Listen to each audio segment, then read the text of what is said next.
I'm Ebere Cecilia Jonathan, and this is SEO in 2025.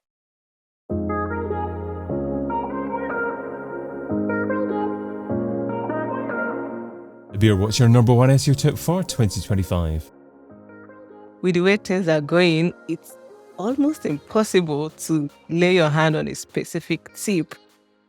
But aside the classic allowing your site to be crawlable and indexable so that your website can be found, I think every SEO should be focusing on spending as much time as possible where their targeted audience are spending the most of the time.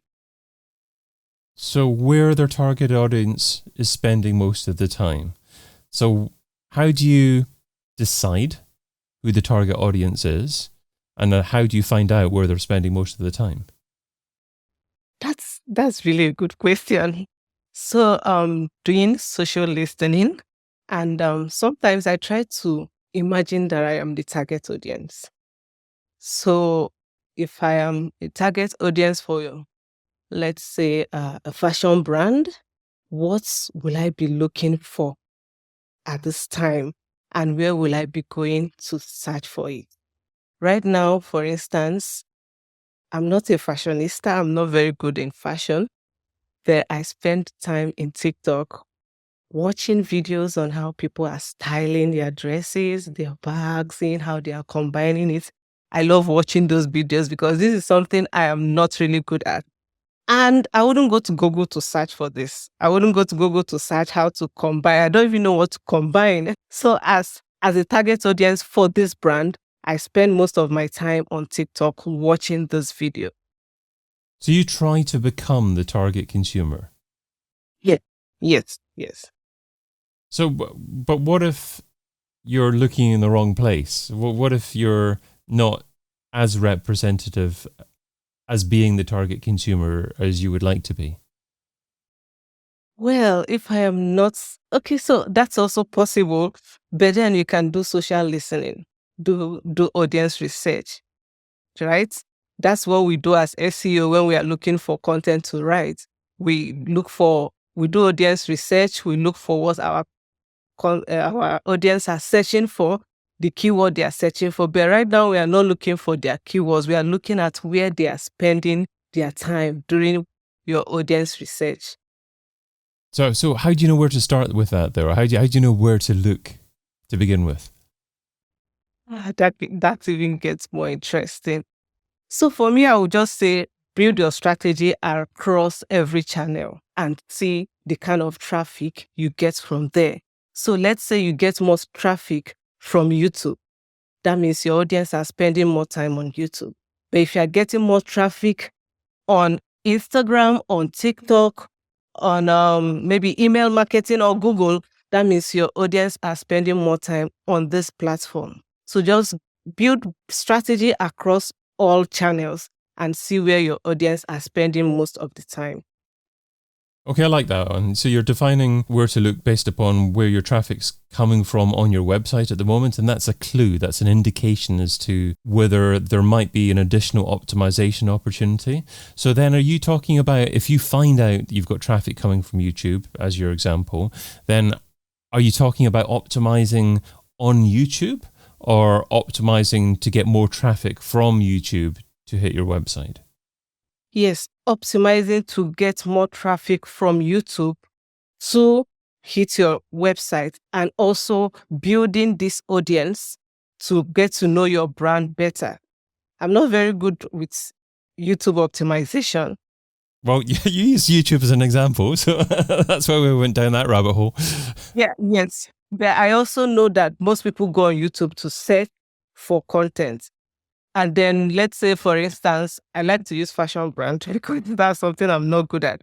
Let's say, for example, you did a YouTube video for a fashion combining different fashion elements, and then someone watched the video, they are interested in it, and then you are selling a particular, maybe an earring. It's easy to carry the person from YouTube to your website. So optimizing for a particular channel and then directing the traffic to your website from the channel. Now, one thing you're also a fan of is something that you call digital experience optimization. So what is that and why is that important? Yes, so as SEOs, I noticed that most SEOs are neck bent on ranking on Google.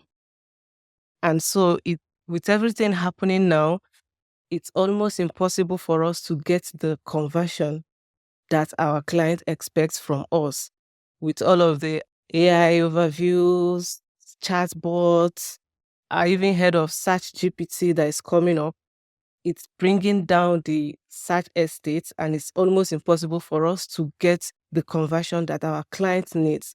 So it makes sense for us to look beyond search engine as in Google and look at serving our audience in the different digital platforms that they are. So offering them great digital experience wherever they are.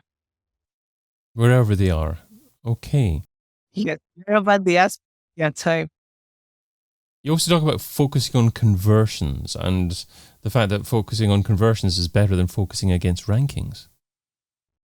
Yes, yes, focusing on conversion because this is what our clients need. Whatever conversion means for them, sign up, booking, leads, whatever it means for them, that is what they are interested in. So instead of just spending time, looking for keyword with high search volumes for us to rank for, it makes sense for us to start thinking of how do we convert for our clients. So if we notice that we are dropping off in Google or we are no longer converting as we should or as we would like to, it makes sense to look for other channels that we could get this conversion and this leads from. Is focusing on conversions still SEO? Definitely. I believe that focusing on conversion is the main or the bulk of SEO. Our job as our SEO is to convert for our clients, whatever conversion means for them. I was trying to read the history of SEO, and I actually learned that in the 1990s, probably wasn't born then. Yeah. So SEO was all about trying to get business on the yellow page, on the directories, getting them to where their audience will find them when they are looking for them. I'm sure you may have an idea because of the way you smiled. And then Google came and we started, you know what, your audience are here now. They're going to find you even better here. Yeah, I mean, the directories were popular to begin with. I mean, directories like Demos and Yahoo were major traffic drivers and also good for SEO because they were great links to get to your website. Yeah, yes. So it's our core job to get people to convert, to get people to find our clients, get people who are looking for them to find them and then do what they want them to do on the site. So I would say conversion is our core job. If we are not converting, we are just ranking, we'll go out of. Okay, so are you basically saying that SEO is an old-fashioned name or set of three letters that doesn't necessarily encompass everything that an SEO should do, because search engine optimization, it's not about search, it's about discovery, it's about where the traffic can be driven from, it's about where the organic opportunities are. Well, shout out to the people that coined the name. I wasn't there. Yeah. But I'll say that the title, it's kind of restrictive. It makes people think that SEO is just about Google and ranking on Google. Yeah, and that's wrong as far as you're concerned. Yeah. Yeah. I prefer to use like digital experience optimization or something that goes beyond just Google. Make sure we are offering our audience a good digital experience that will make them convert. I guess the good thing, though, about trying to rank on Google and trying to drive traffic from there is it's easier to measure the success of doing that than trying to rank in many different places and just view interaction on those different sites and maybe some traffic from those other sites as being a success. So if you're trying to optimize in lots of different places. How do you actually measure that success? So one thing is, when you're optimizing for places like YouTube or socials, most likely, as you said, you're not going to easily find a metric that you attribute, okay, this came from this. But when you start noticing your branded query search increasing, you notice that people are searching for your brand more often than usual. That's an indication that you are converting from these other channels. Because most times when I watch a TikTok video, I don't really click on their website immediately. When I need the stuff, I search for the brand name. I try to remember what I search on TikTok and then go and search on Google. So when you notice that your branded devs are getting much traffic, that is an indication. Then you can also check on maybe analytics to see your referred page, to see if people are getting referred to your website from any other channels. That's also another way to measure these traffics. I liked your branded search suggestion there as well. And it's certainly a way to measure success on social media as well, places like TikTok, because as you say, you're not necessarily going to get direct traffic from there. Is that the future of SEO? Increasing branded searches? Yeah. Yeah, I think increasing brand awareness is also part of SEO. As long as, because if I know a certain brand and I fall in love with that brand, if I need the stuff that they're offering, I will immediately go for that brand. So that's part of SEO. That's why I think we should change the term, because it's kind of restrictive. So tell me about your digital experience optimization strategy creation. Do you sit down with clients or with people once a year and just decide what the strategy should be? Or is this something that you're honing, you're changing all the time? So we sit down, say, 2 times in a year with clients. It's okay. Let's see. We start with Google. In between, let's see if we are going to get traffic or if we are going to build more conversion. If we add TikTok channel or if we add Instagram. I have a client. She was focusing on Google alone. She's into infotech, info ed.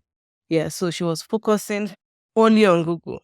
And then we decided that, okay, in the Q2 and then in the Q3 and Q4, we should try to add YouTube and Instagram. And then she saw a massive increase in traffic from Instagram. People are really interested in watching you say those words instead of writing them as content. So why did you decide Instagram? Why do you decide specific channels? Because if that's starting afresh, it's not driving traffic. So why did you choose that? Because I think that most of their competitors are also on Instagram as well. Okay. So it was likely that the audience would be there. Yes, because when you look at the competitors, you're also going to see the kind of audience they are commenting, they are liking. You are going to see everything, how they are interacting with the competitor. So a lot of it is to do with analyzing the competition then and deciding what they're doing and mimicking their strategy, doing similar things that they're doing, or coming up with a completely different content strategy. Yeah, similar to SEO that we do keyword research, we do competitor analysis, we do gap analysis to see what the competitors are doing that we are not doing that we can do to meet up or even beat them. So this is the same thing when you're also trying to target other channels. You look at what the competitors are doing that you are not doing, and then what you can even offer more that will make the audience choose you over them. So if an SEO is struggling for time, what should they stop doing right now so they can spend more time focusing on digital experience optimization in 2025? I would say in 2025, you shouldn't spend much time trying to print content for Google, trying to do rank on keyword, high volume keyword. But instead, look at the content you already have on your website, on your blog. and see how you can repurpose this content on other channels so that you can bring in audience who are now searching or spending more time in those other channels, and your competitors are actually taking them away. You don't know. Ebere Cecilia Jonathan is a freelance SEO consultant, and you can find her over at searchafrican.com. Ebere, thanks so much for being part of SEO in 2025. Thank you for having me, Dave. I've been your host, David Bain. Get your copy of SEO in 2025, the book, over at seoin2025.com.